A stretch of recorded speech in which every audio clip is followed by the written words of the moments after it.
Hi, welcome back to the Radiant Relationships Show, where we keep exploring how to invite deeper connection and intimacy into your relationship. And I am your host, Sita Sadhana Kaur.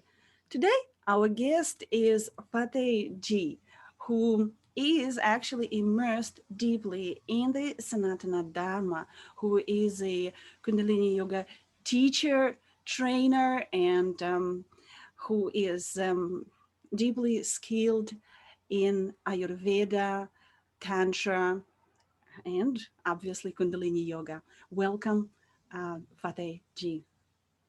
Hey, Satnam. Satnam, would you introduce yourself? Like tell a little bit more about yourself to the audience. Yes, sure. Yes. Yes, I was lucky enough to find my first master when I was in my late teenage years. And I immediately fell in love with this amazing practice of Kundalini Yoga. And it was in West Africa at that time when I first met my master. And then I very quickly decided to train myself because that was so powerful, life-changing experience that I wanted to share that with others. And this brought me to of course practice a lot, but also study with other masters from different lineages and traditions of yogic path, Sufi path, and yes, this is where I am today.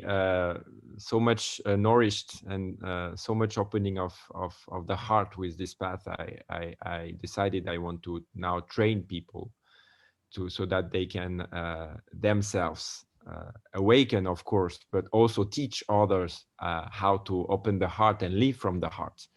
Because I think this is where we are now in a new astrological era where Yeah. the vibrations are getting up, the sensitivity is increasing, and there is definitely other ways we can manifest our lives, which are much more smooth and much more beneficial for us as a species, as a human species, and for the earth. So I think this is my main job. So that work so that people remember who they are and what they are here to do on this earth. Yes. So Yes, yeah, that's it my is. job. And I Yeah. do that, of course, in group sessions, trainings, and I also work one-on-one as in consultations, personal consultations to help people with deeper issues to really process and acknowledge who they are. I'm very happy to be here. I love it. I want to acknowledge that, yes, opening the heart in this time is essential. And I, um, I, I think once you try Kundalini yoga, you fall in love. This is how, for me, the same. So yeah, when you said like, yeah, I tried it, and you just, yes, it's my love. I am there too, and Fateh has been my teacher. Uh, so let's talk about the intimacy in the relationships, and I know you wanted to talk about the 10 bodies and how the 10 bodies play in the dynamics of the couples. And so, yeah, let's dive in. Yes. Yeah. So, how do the 10 bodies play in the dynamic? And maybe we want to mention what 10 bodies are.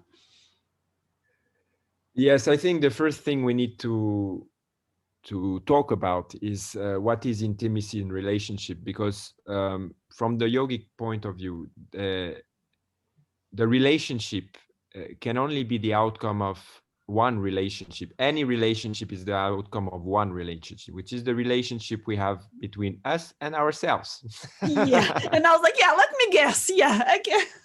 So this is, I mean, this is very important at the first point because Yeah.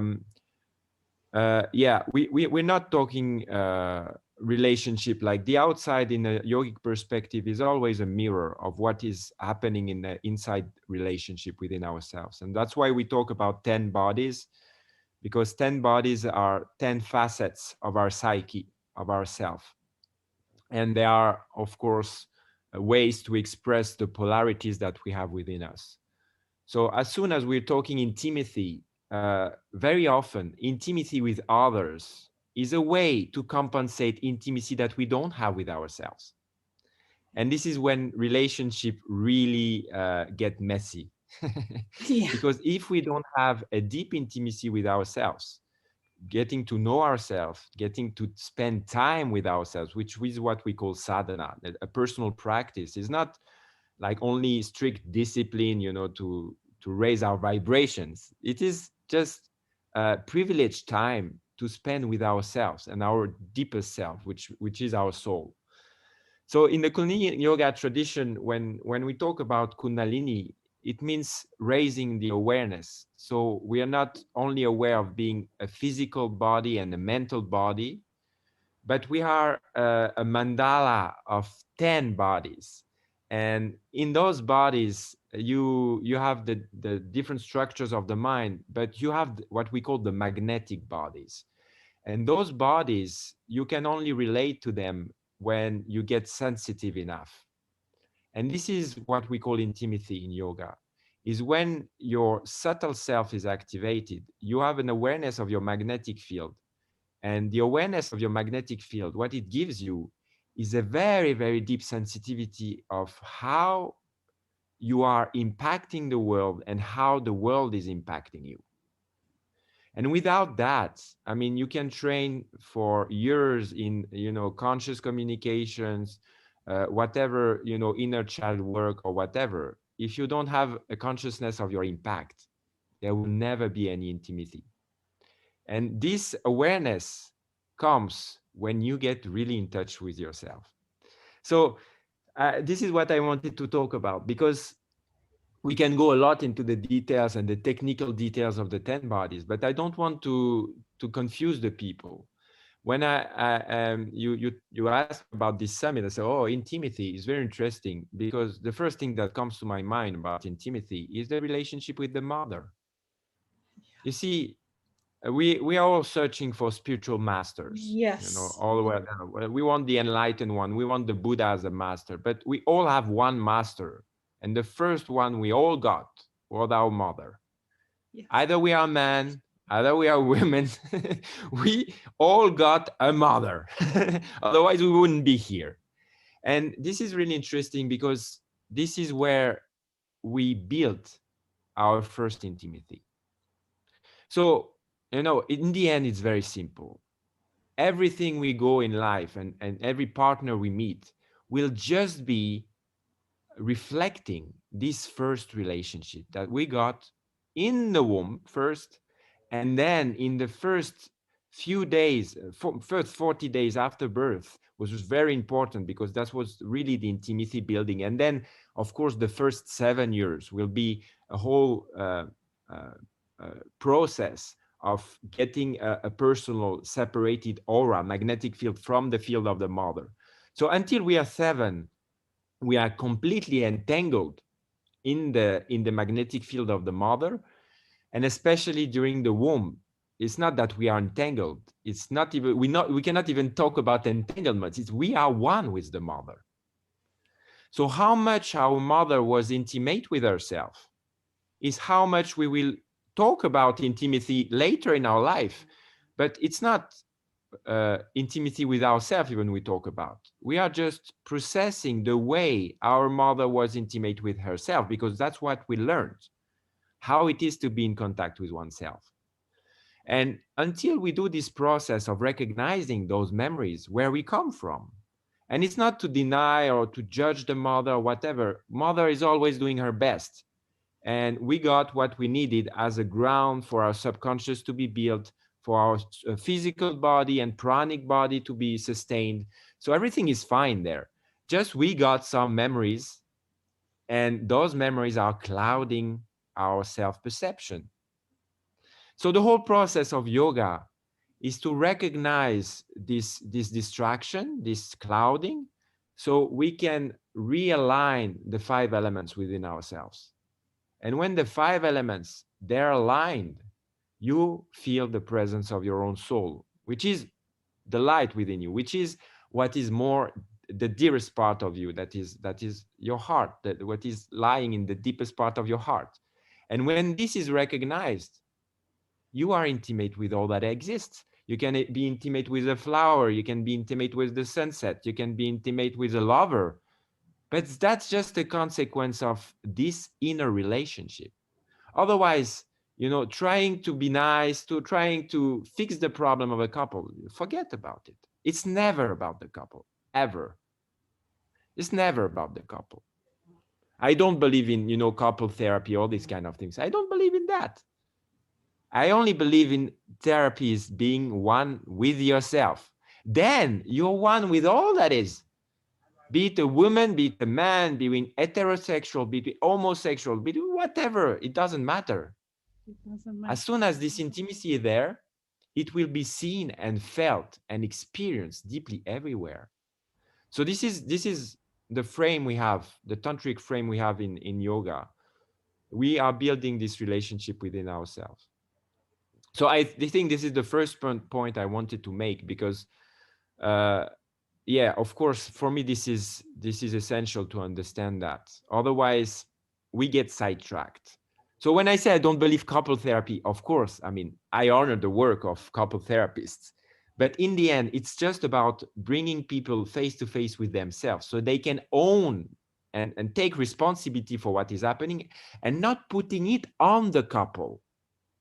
Because this is what is happening when the relationship with the mother is not dealt with. We think it's always the outside responsible for who we are.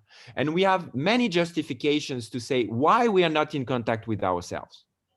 But this is just processing the relationship with the mother through what we call the Maya, the illusion of the separation that our senses is giving us. There's no need to live in a life like this in a drama. This is living a life like you come in the mirror in the morning, you don't like your face, and you start to paint the mirror to change your face. It will never work. Your face is still the same. Yeah. This is exactly trying to fix your relationship, and the intimacy of your relationship is like trying to paint a mirror. It's useless. It's useless.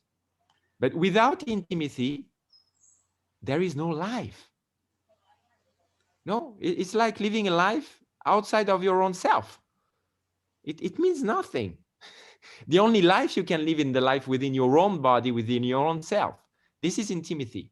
And this is when the physical body, the energy body, and the observer, they are in one line.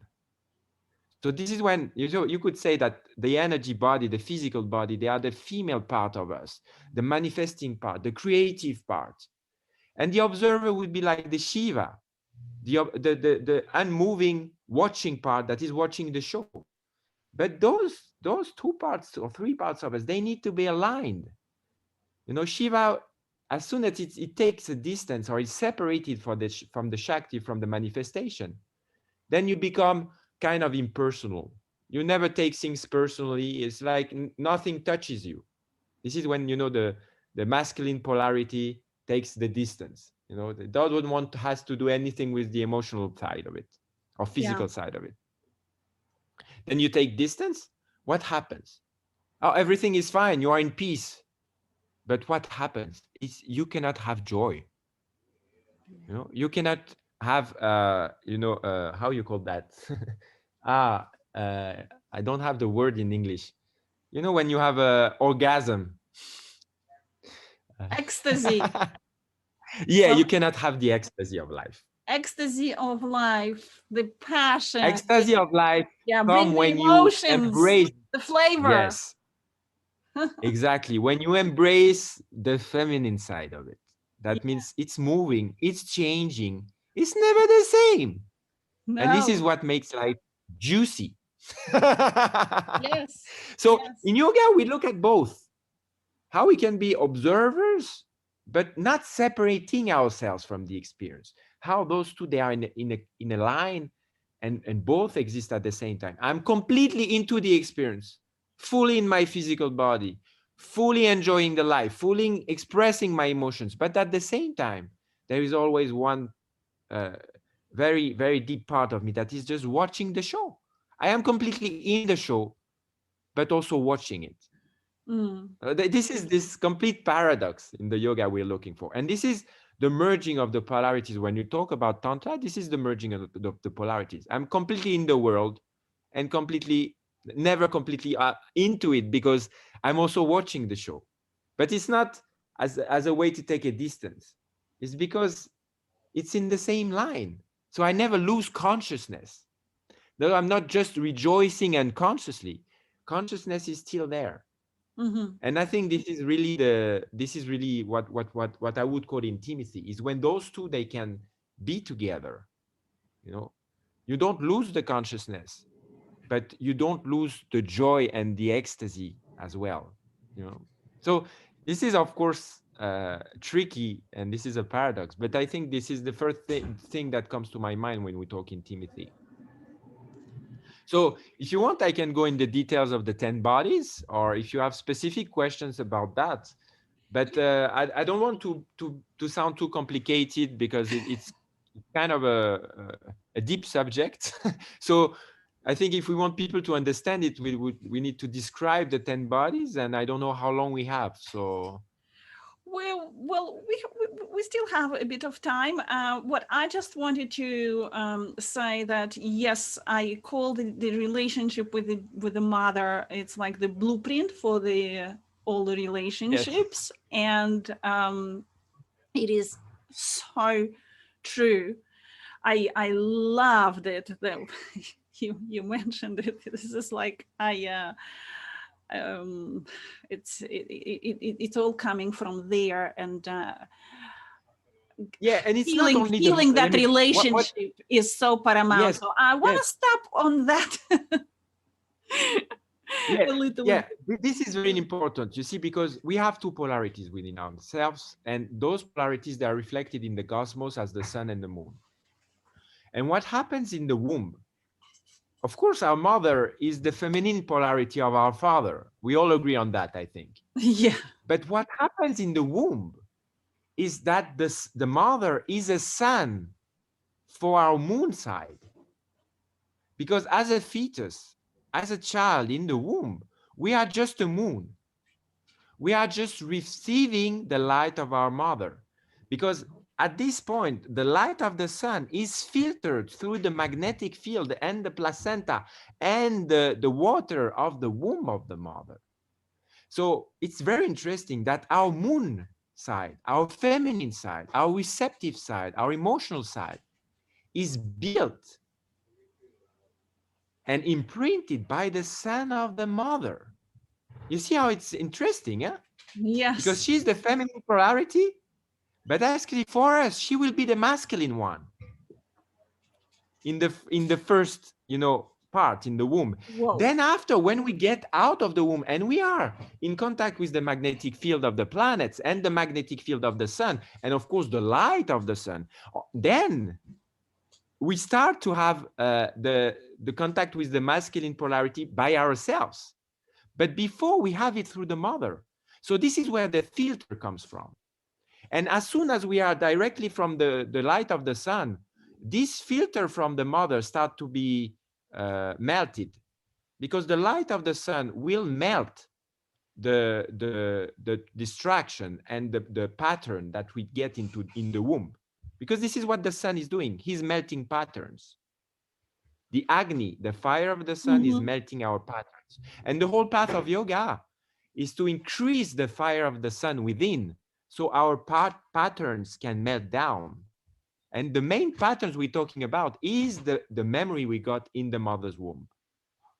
You see? Oh So yeah. when we talk in yoga, we're talking re-owning our feminine side. So it's not about getting into the sun. It's about recognizing my moon side and how it has been imprinted by my mother. So this moon side within myself can reflect the light of the sun with no filter. And this is what we call enlightenment. When I reopen my moon sign, I clean the filter, then the light of the sun, which is the light of my own soul within, can shine. And I recognize it. This is what we call enlightenment. And you see how easy it is in the end. It's very It basic. is very basic. It's very easy. It's all goes to the mother and Yes, to the primal divine mother force. I've been exactly. meditating on the divine mother recently. It's been I think past 20 days, and it's the connection to that primal source, to the Exactly. That's so important what you say, because what it means is if we want to impact people in this summit, is not to talk about people what they should do to be intimate in their couple.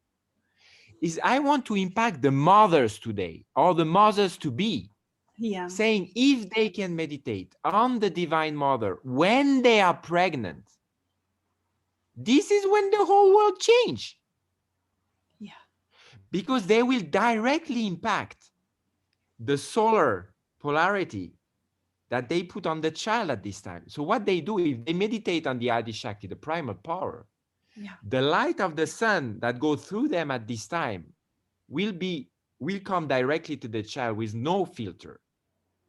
So they are born enlightened. You see, this is what it means.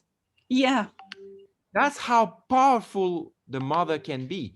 If the mother can meditate during this time, I mean, the whole life, the complete mandala of the life of the child is changed at this point.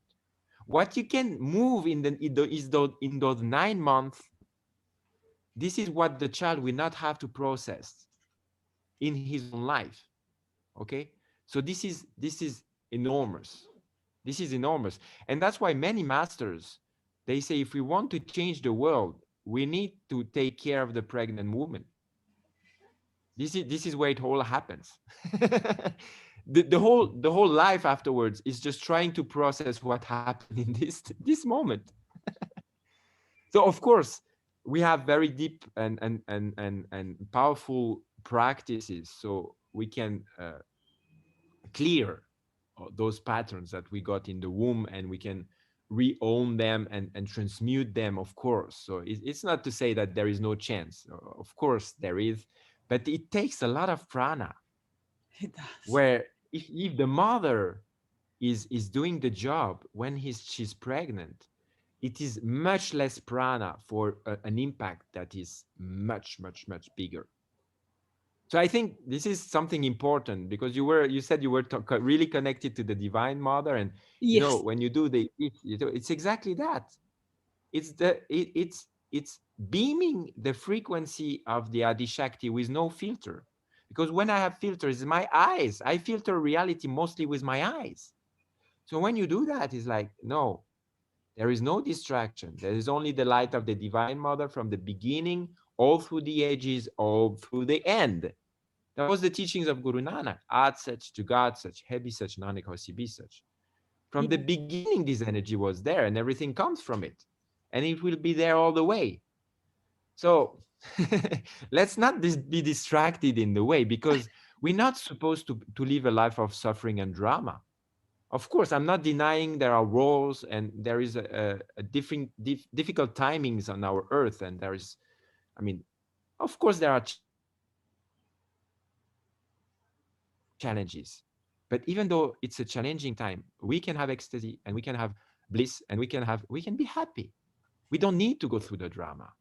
We need to go through the karma. This we cannot avoid, but we don't need the drama. The drama, we learn to be dramatic in the womb. How much our mother was dramatic, how much the distance she had with her own emotions, that's where in this gap we created the whole show of drama. And then in our own life, we think when we show this drama, we are ourselves. This is our identity. We yeah, think we are ourselves when we make our drama, which is the opposite. When we show ourselves and there is this drama, we're just proving ourselves and to the whole world that we are completely outside of our own life. And nobody enjoys our drama. And we Yeah. are not enjoying it. Because this is the sign. When you know you are in your soul energy, there is joy. It's very Yes. simple. Fateh, I wanted to say that I worked on a relationship with my mother for a very, very long time. I mean, even my mom was getting tired. She's like, "You still did not give up that?" I'm like, "No, mom, I can't find peace."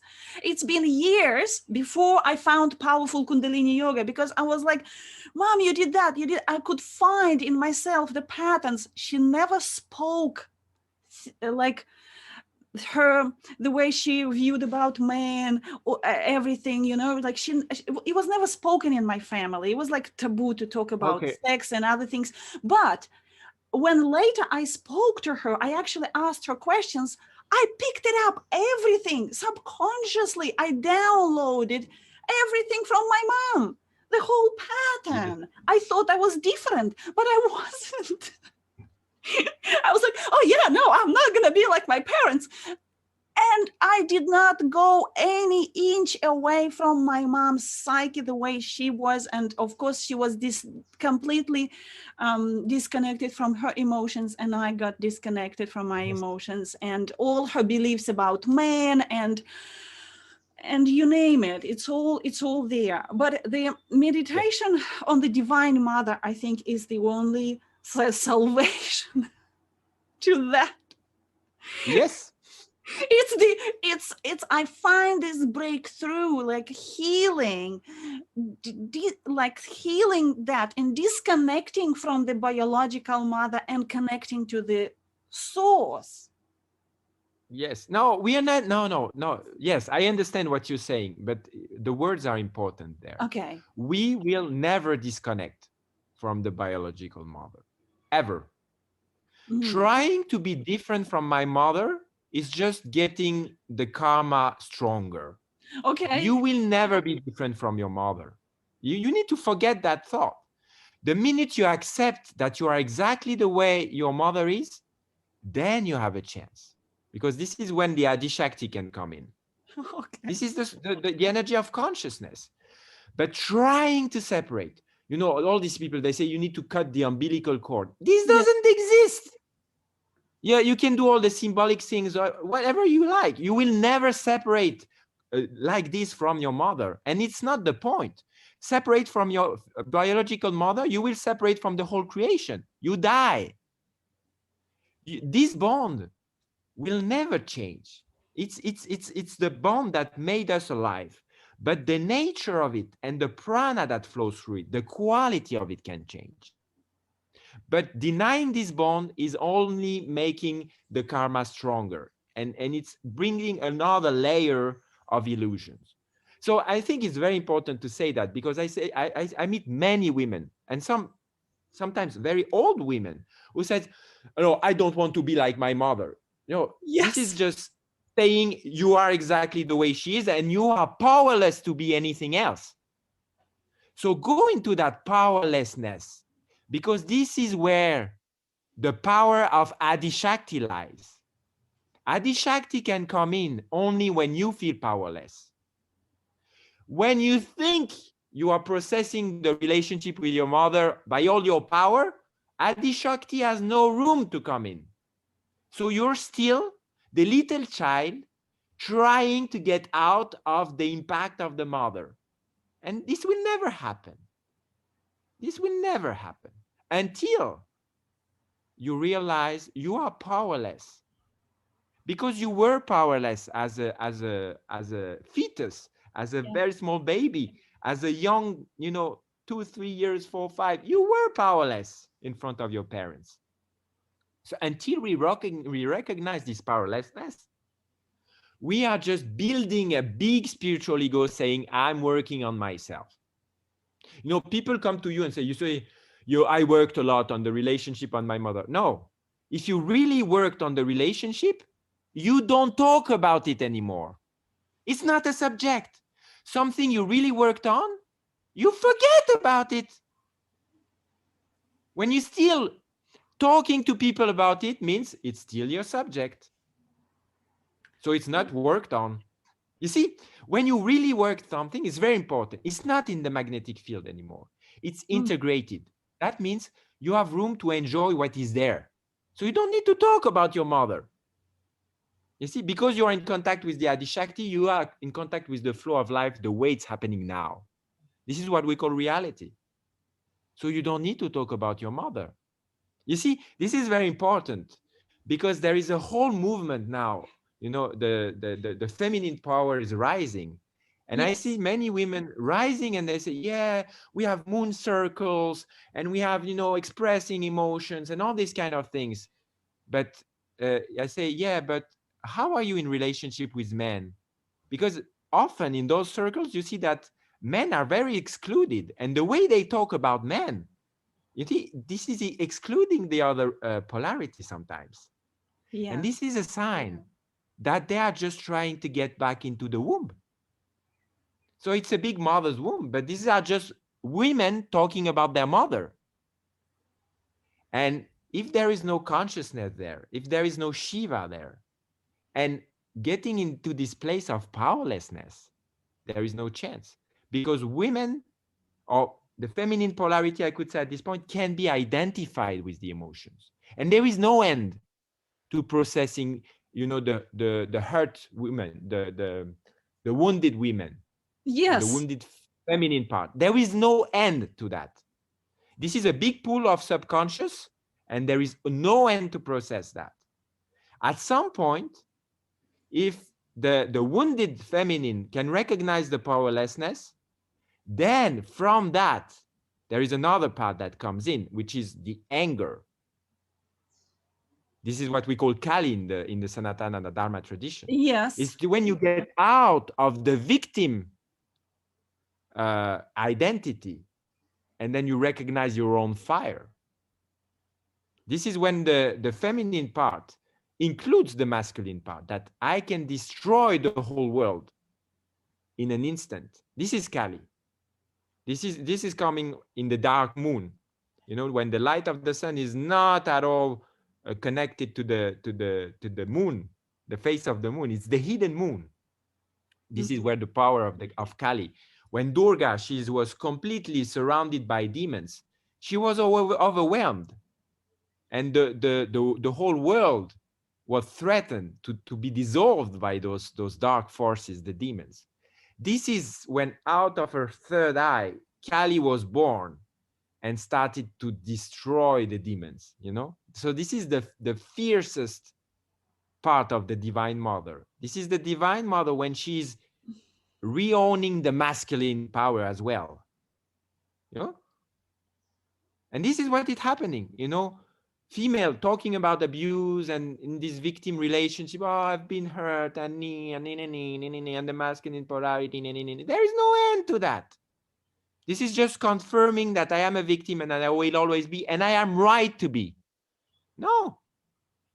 When you feel really powerless, because this is what happened when there was a situation of abuse, Yeah. there was the fire there that was put down. There was the powerlessness. When this is acknowledged, then the fire comes back. And with that, a humongous power.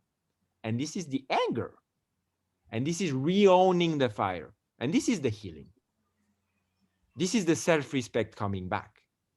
Self-respect is there when you own your own fire and you manifest it through your words. This is what healing is about. Then nobody can ever abuse you. They will be scared to come and abuse you. A woman who really self-respect, who have really self-respect, she cannot be abused. It's not possible. Even a man, you know, he will be afraid to ask her out. Why? Because she has such a deep self-respect that he will be afraid that she says no. And that is what a man is fearing the most. That when he goes to a woman, she says no. Because then what in the ego, when you take that, is like, whoo. And this is the aura of a woman who has self-respect. a man will not even approach her because she's a goddess. Yes. This is what is the feminine polarity. I mean, when I say women because, of course, women embody the feminine polarity even more. But it can happen with a man. It can happen with somebody who decides he has no gender. But I'm talking women here because you are the natural embodiment of the goddess. So I'm not, denying any sexual preferences here. But this is the idea. A woman who gets her own self-respect is a goddess, is an incarnation of the primal power, of the Adi Shakti. And this is not by cutting the flow of the biological mother. It's by acknowledging it completely, because in it is the prana of the self-respect that was hidden. So cutting from your physical mother is like cutting the flow of your own self-respect. This is where the prana is. This is Tantra. You cannot cut yourself from anything because there's only a big thread and we are all interconnected always. So there is no way to cut anything. We are never cutting bonds. We are including that. And then the quality of the prana of the bond is changing, but we never cut anything. This is not a tradition of cutting. It's a tradition of embracing. Of embracing. Yes. I I'm gonna hold you for a little bit longer here. What I have a couple of I have one question which is I had it for a long time, and I must ask. I'm just gonna ask. Yes. The woman. So according to in the Kundalini yoga, the woman is this is what Yogi Bhajan was saying, 16 times more powerful than a man, and Yes. because we are mothers and we're Because it's based on the moon. Yeah. And there are 16 facets on the moon because the moon is always moving. The sun is just in the same place all the time. I mean, sun is also moving around the center of the galaxy and stuff. So it's not completely true, but based on the position of the earth, the sun is not moving. So it's another consciousness, and let's not talk about that. But from the point of view of the earth, the sun is stable. So it's only one facet. Yeah. It's stability, consistency, continuity. This is the polarity of the sun. What is the moon? 16 facets of the moon. Waning, waxing, raising, falling, crescent, mid-crescent. Yeah? Yeah. These are the 16 facets. So Yes. there are detail, there is sophistication, there is change, there is moods, there is rags, there's different qualities, there is different taste, this is where intuition, when we talk about intuition, what is intuition? Intuition is this capacity of sensitivity we have to be aware of the details of life. That in the small sound of the breeze in the flower is contained the flow of the entire earth at this time. So this is why we say 16 times more, because 16 times capacity more to be aware of details. Yeah. And our intuition is our capacity to tune into the details and the subtlety of life. Now, this is 16 times. Of course, I completely agree with that. I would even say Yeah. more, but 16 is a good number. 16. Because all these things, there has to be taken on the energy of the numbers as well. What is number 1 and what is number 6?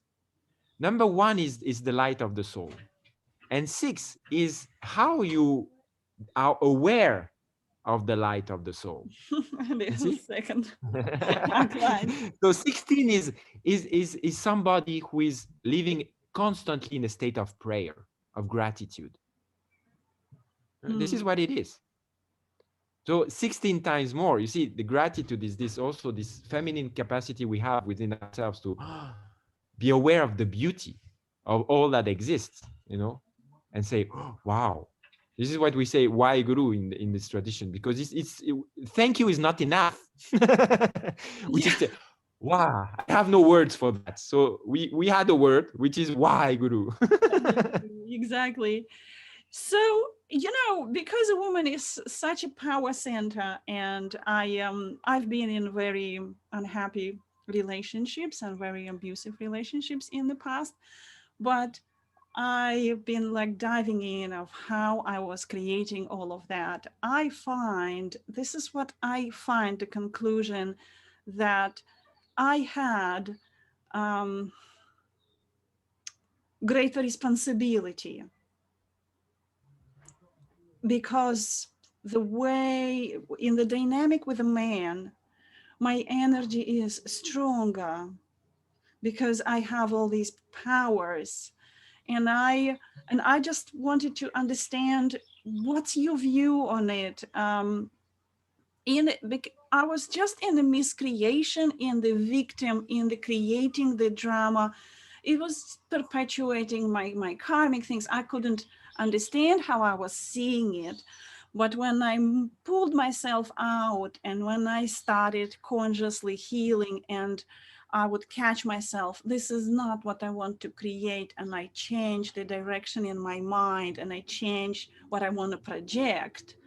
The other person responds in it's like you are in a direct control. So the woman has, I find it, I don't, maybe women are not gonna like, I don't know, that we have a greater responsibility because we're just a powerhouse, because the man is like is like neutral. And you tell me, because you are a man and you are a conscious man, and that's why I want to understand how is this playing, this dynamic between a man and a woman, Oh, with yeah, my this is exactly what intention you say. coming and how you respond to it. Like Yogi Bhajan was saying, like mothers don't know who men are. What is in that? No, the problem is no, this is this endless cycle. The women have been abused. So Yeah. as mothers, when they have the whole control and the whole power, they will castrate their children, their male children. So they are abused themselves, and when there are men abused, then they will abuse women to find their power back, but they will never. And this is when we entertain this endless circle of one polarity abusing the other, and when the other has the opportunity, uses the one, and then and that has been like this for thousands of years. Yeah. But what you're saying is very important, is through this moon capacity, 16 time capacity, what does it mean? Is that one little thing through the six, through your arc line, you can make it 1,000. So what is the real capacity in the relationship of the feminine polarity? Yeah. We could say women in men-women relationships, for example. But of course, the polarity is always complex, and we can play both polarities. So let's put it men-women here in this context, but it's a broader feminine-masculine polarity there. Is that this little thing that is in the man, you will see the light, you will see also the subconscious agenda of him. What will you decide to reflect? You see, this is the power of the woman. Because if you look at his subconscious, you have the words, you have the sensitivity, the intuition, and the know-how to put him down in 2 words.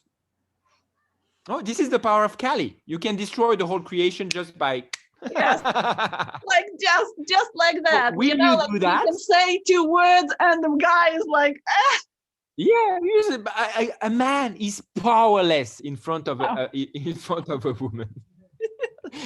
Because she's more intuitive, she sees what he doesn't see, and when you touch him in this hidden point, you can destroy him. The most powerful man you will destroy in 2 words. Yeah. Yeah. In 2 words.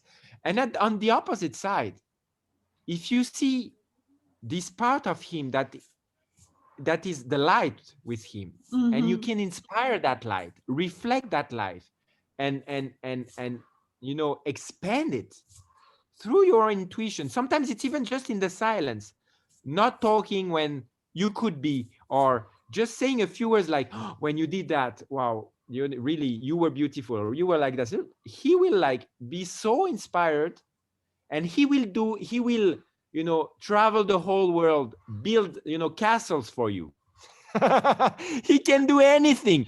If there is just this nice word, he will do anything to please you. Because this word comes from the goddess, and the only thing he wants is to please the goddess. In the end, this is what it is. No, a man is looking for inspiration because he doesn't have this wide spectrum of intuition. He needs somehow the support of the larger perspective and perception of the feminine polarity. Yeah. Okay. But once he got that, he will go for the masculine polarity of action, have his very specific goal, and he will have the whole prana directed into this one direction because he got the inspiration. Okay. So Yeah. this is very interesting. And through that, of course, he will go through the up and downs, but in the end, he will find himself. Okay. The feminine polarity doesn't need to go through all that stuff. She just needs to relax into what she is already. So these are different spiritual dynamics. A spiritual path for a man, a spiritual path for a woman is completely different dynamics. So because we have both polarities within us, of course, we can compose and there are different aspects of it. And Kundalini Yoga has a wide spectrum of practices that goes for any combination of polarities. So that's the good point of it. But that's the idea in the relationship. And a man, what he can do for a woman is when she will reflect the subconscious of the relationship, and sometimes it can be a little messy because she's affected and she needs to express this, and sometimes it's nicely expressed and sometimes not so much because the emotions are strong and it's there, and it's not only her emotions, it's the emotion of the couple, of the relationship, and sometimes of the whole family. He needs to have this, consistency, stability, continuity of the sun there, to wait and just listen and let the process go, that the woman is just processing for everybody there. So Yeah. have this patience that she will go through, even if sometimes it's not like she's trying to attack a little bit here and there because she's insecure. But by just listening and staying stable in this time, she will just process it and then it's gone. And she will be very thankful for that because in the end, she just needed to make it out of their system. You Yes. see? So that's when the moon is just reflecting the light of the whole system. And she's just doing her job to be changing, moving, and not so stable. But then it's processing the whole thing. So, there are different roles of the polarities and they need to be recognized. So now we are in an era where, the gender, we are moving genders because we are also opening up to these different sensitivities that we want to include both polarities within ourselves. We cannot spend a whole life in a specific pattern of, oh, he's the man, he's going for a job and then bringing back, and then the women like this and doing the cooking. And no, we are not. It's not possible anymore.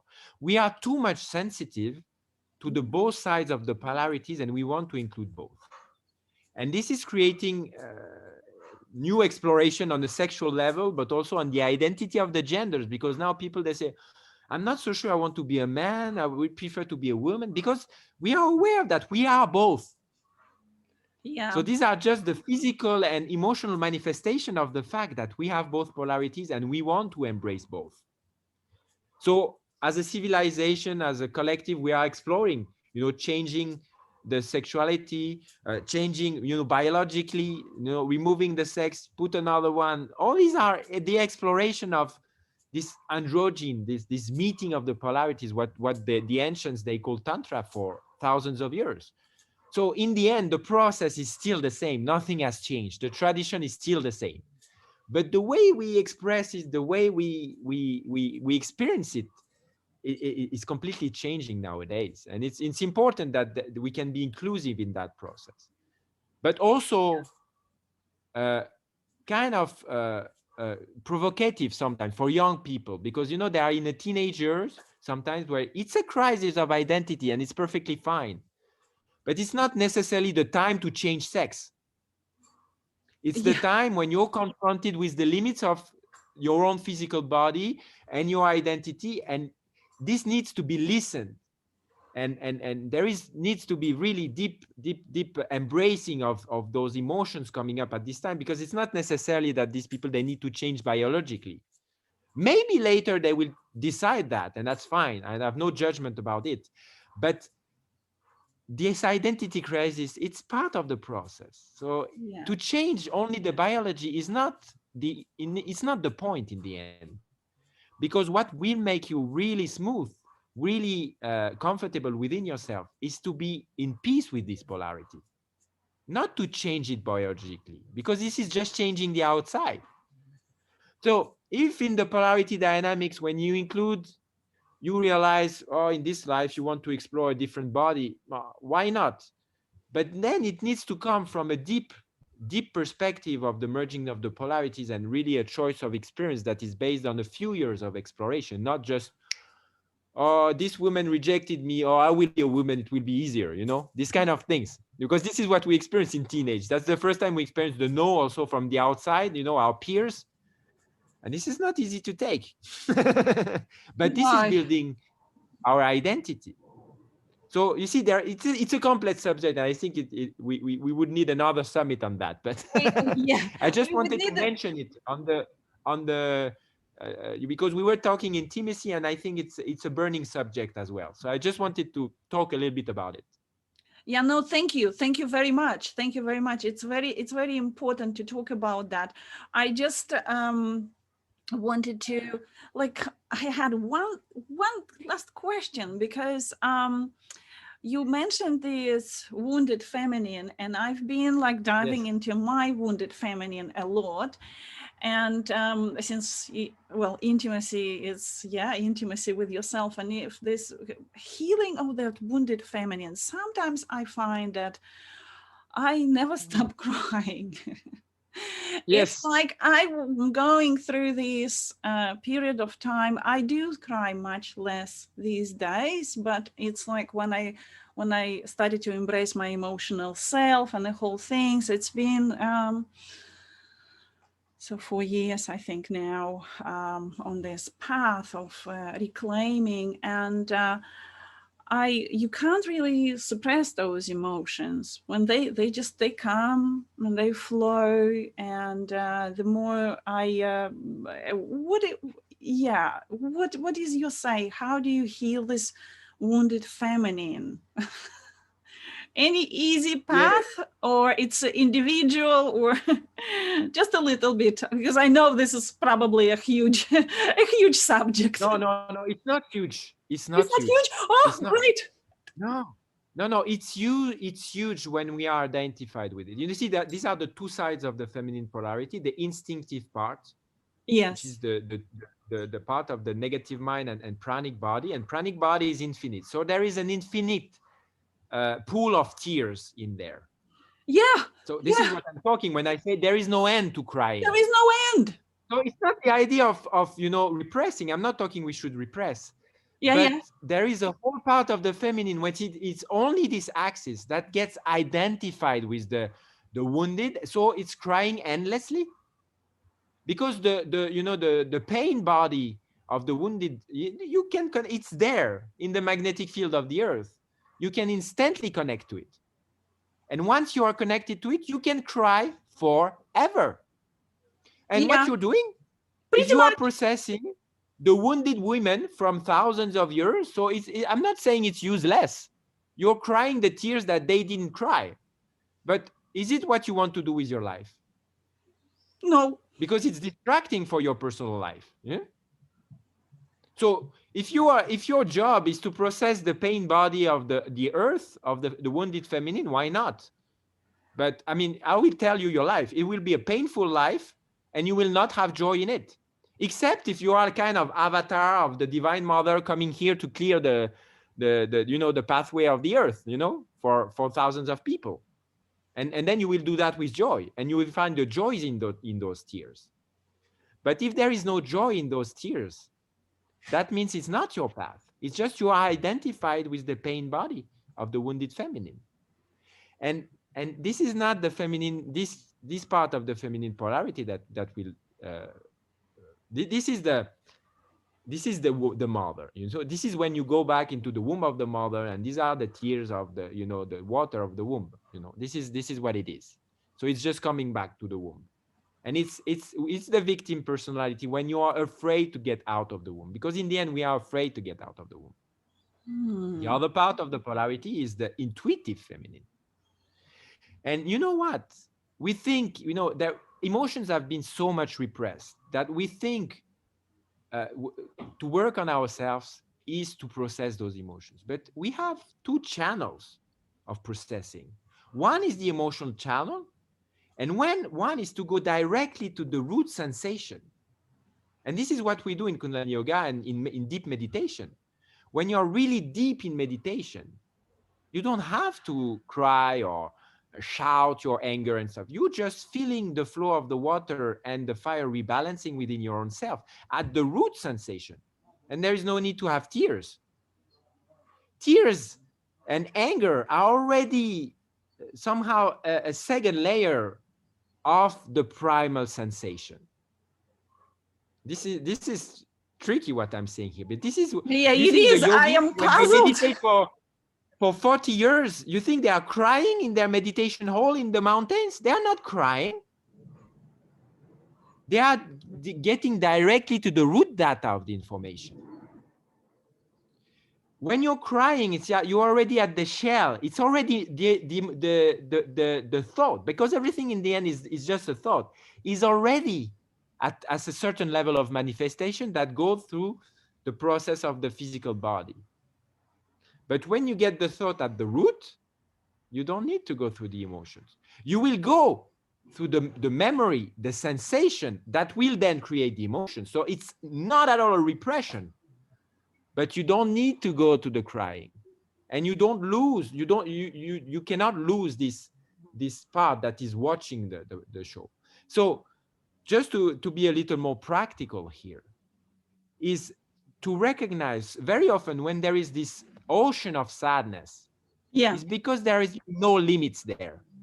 Yeah. So the point is not to be in between women to cry forever, is to check how are you in relation with the man, and check where is the fire there.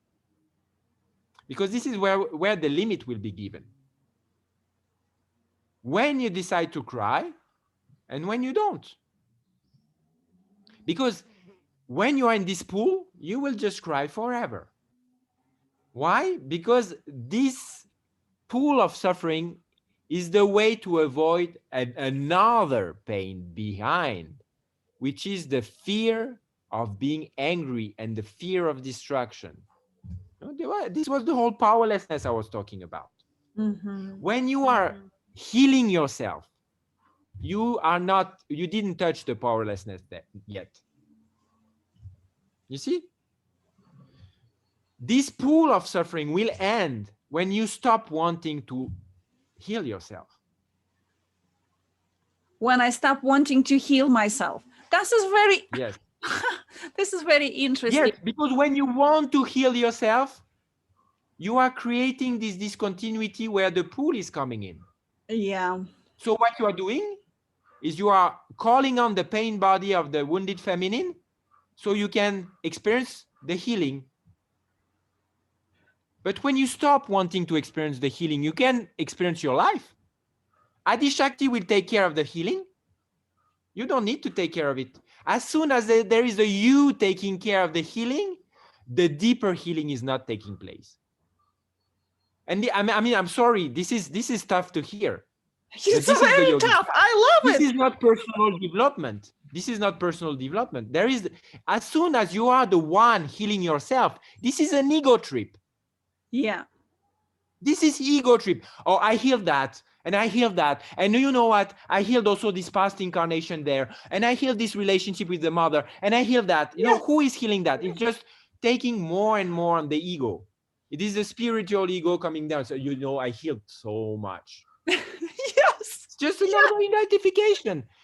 What we want is not that. We want freedom. Yes. Freedom of the need to heal ourselves. Because this is, again, the needy personality. I need to heal this. I need to heal that. This is the victim. We don't need to heal anything. If we trust the Divine Mother, all our gaps, all our wounds, they're perfectly fine. It's not me to take care of it. If the universe put it there, he has the good reason, he would take care of it. This is freedom. Freedom of the need to heal myself. And this is the intuitive feminine energy. The freedom. I am free from the care of healing. There is so much trust. This is really intuition. When there is so much trust on the universe that I don't need to take care of my healing, the universe is doing it. I'm not judging that life, because when we think we need to heal, we are just judging life. Yeah. I'm not good enough. I should be a better version of myself. I need to heal.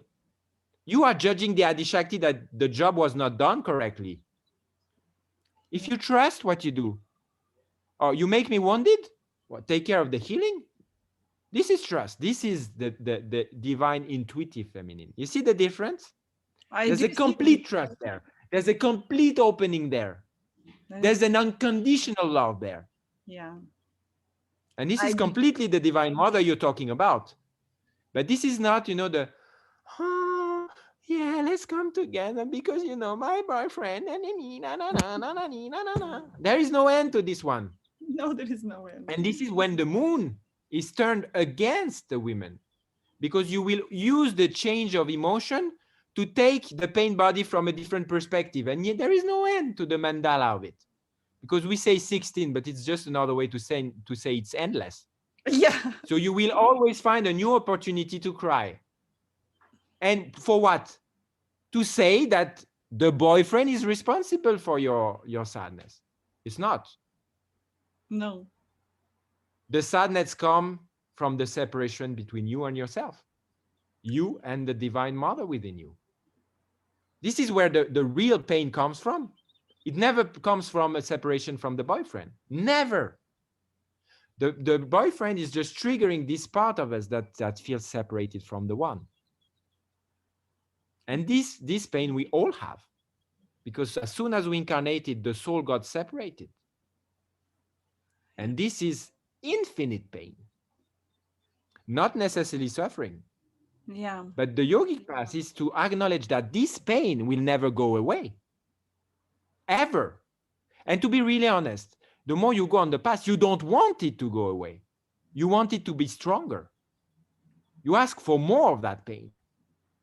Because in that pain lies the trust, the unconditional trust of the universe. And this Divine Mother you like to talk about. Yeah. So this pain, we don't want to run from it. We want to dive into it. Yes. So you see, these are different sides, and this is the whole side from being a daughter and a mother, from being really a woman and acknowledging this power. It's two different sides. When you identified with the daughter personality, is because you are entangled with the mother. So this is this polarity that you will again express when you have child. You think you are mother, but actually you are the wounded daughter perpetuating the wounds through your children. Yeah. But the only way is getting into the intuitive feminine, which is, I don't need to heal. I don't need to heal. My mother needs to heal. Yes, maybe, but that's her point. I'm not the one supposed to heal what my mother couldn't. This is the job of the Adi Shakti, I think I took too much responsibility for myself. Do you know, you just freed me from the responsibility of healing. Yes, this is the problem in spiritual circles. We think we need to heal everything. Yeah. Just live and be happy. That's the only responsibility we have on this earth. That the joy we feel, we share. Yeah. Rest is the sidetrack. You want really to spend your life healing? No way. What kind of life is that? You want to live. Life is not meant to be understood. Life is not meant to be healed. Life is meant to be expressed and freely enjoyed. If you are not enjoying your life because you're too busy healing yourself, there is a deep problem. Forget about the healing. Yes. Cancel all the appointments with the healers I can say. and just go what is nice to you. Go in the forest naked if you like it. Oh, This will be embodying the intuitive feminine. You see, this is taking responsibility to embody the intuitive feminine. And this is yes. huge. This is huge. Because how you're nourishing the collective field is, I have the right to be a goddess. I have the right to be beautiful in front of the elements. This is all the thoughts you're feeding the collective field with. How powerful that is, except when you are this, oh, I don't feel good today. I need to do my sadhana because, I feel this pain in my chest. And until this is released, I cannot have a happy day. So I will do this kriya. And maybe I call my mother then. Oh, and then it's still not gone. So I will talk to this healer and pay $100 to get fixed. Oh, I still feel not good. Oh, what should I do with my life? You see? How many thoughts? It's a lot. But this is a lot of thoughts. You know what? I've been in that pattern. I'm getting out of it. I am so can relate. This is exactly like me. And I realized that I am actually missing my life, like missing the point of the now, of experiencing everything, of doing my dishes, being with my children, and rather than resisting that experience, but just diving in and being in there and being in that situation. um like that. Like I wanted to write a book, and I sat down and I was like, okay, you gotta write, and then I stopped, and I was like, I forgot to enjoy how the pen is touching the paper and how I make the letters. And yeah, these kind of things started to happen to me, that I'm actually trying to run somewhere and heal that and do that and do that, rather than the actual drop in and living in the now. And yeah. Thank you very much. Because you see, this is self-intimacy. This is the only intimacy there is. And if this is not there, there is no intimacy in relationship, because a relationship is that a way to avoid that. Yeah. Because then you take somebody else as an hostage of your own subconscious, pretending you are intimate, pretending you are in a relationship, in a marriage, in a committed whatever, when you are not committed with yourself, with the present moment. This With the is the present only intimacy there is.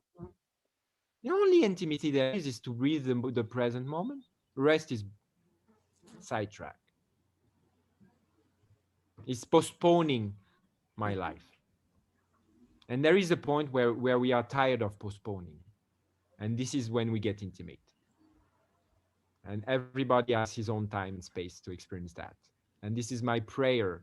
And this is my job, to accelerate this point in space and time for people to experience it now, because there is no time to waste. Yes. Yes, and we're coming. Thank you very much for this. It's beautiful. It's kind of like we came to this, like, yes, to the now. And I wanted to say thank you so much, Fateh Ji, for accepting my invitation, and for this for sharing your wisdom.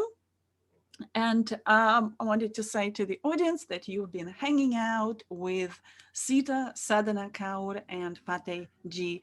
Please stay tuned for the next episode of Radiant Relationship Show, and bye for now.